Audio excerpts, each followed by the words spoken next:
Trompeuse, irrespectueuse, provocatrice, voici comment certains commentaires qualifient Elsa Bois, danseuse professionnelle de l'émission Danse avec les stars, sous un de ses derniers posts Instagram. On y voit plusieurs photos de sa première danse avec Florent Manodou, son partenaire pour cette nouvelle saison de Dals. Et si elle reçoit toutes ces critiques, c'est en partie en réaction à sa séparation avec le youtubeur Michou, avec qui elle formait un couple très médiatisé. On a pris la décision de se séparer, tous les deux. Les réseaux ont eu une part de responsabilité. Ça fait plusieurs mois que c'est ultra toxique, tout ce qui se dit sur les réseaux. Et donc là, Elsa Bois est accusée de manquer de respect à son ex en s'affichant avec son partenaire de danse, alors qu'elle fait simplement son métier. Et c'est loin d'être le seul exemple de ce type de cyberharcèlement sexiste. Léna Situation, Chloé Gervais, Juju Fitcat, comme Elsa Bois, ces créatrices de contenu très suivies, sont en couple avec des youtubeurs connus et sont sans cesse scrutées et ramenées à leur relation. Mais pourquoi?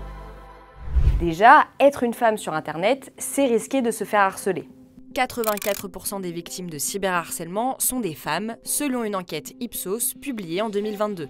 Il y a des formes de cyberviolence spécifiques aux femmes, malheureusement, donc le cybersexisme. Dès lors que l'on est un tout petit peu en visibilité, avec une forme de pouvoir, du fait qu'on a une audience, on peut être à risque d'être victime de cyberviolence. Le but étant pour les auteurs de faire en sorte que la personne perde confiance et se retire un peu de cet espace numérique.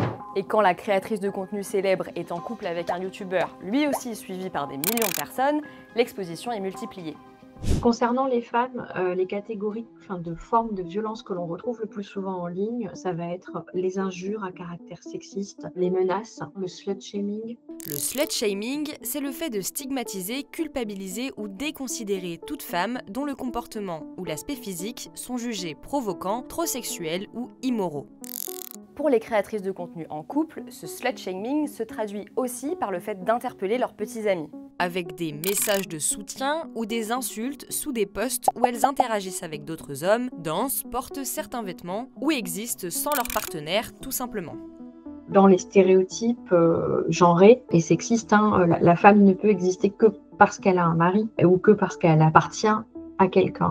Certains contenus vont plus loin en scrutant les réseaux sociaux de ces couples connus et en les interprétant pour faire des théories. On l'avait prévenu. Elsa, elle a trompé avec lui là. Mais moi, j'ai juste voulu ouvrir les yeux à Michou. Solidarité masculine.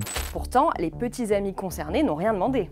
D'ailleurs, ils sont plusieurs à avoir demandé l'arrêt du cyberharcèlement de leurs copines et plus généralement des femmes sur internet. Et les gens ils se mettent à ma place, ils disent regardez là, machin, nan, nan, ils la font passer pour quelqu'un de mauvaise et tout. Et nous, à chaque fois, on est là, on fait mais wesh.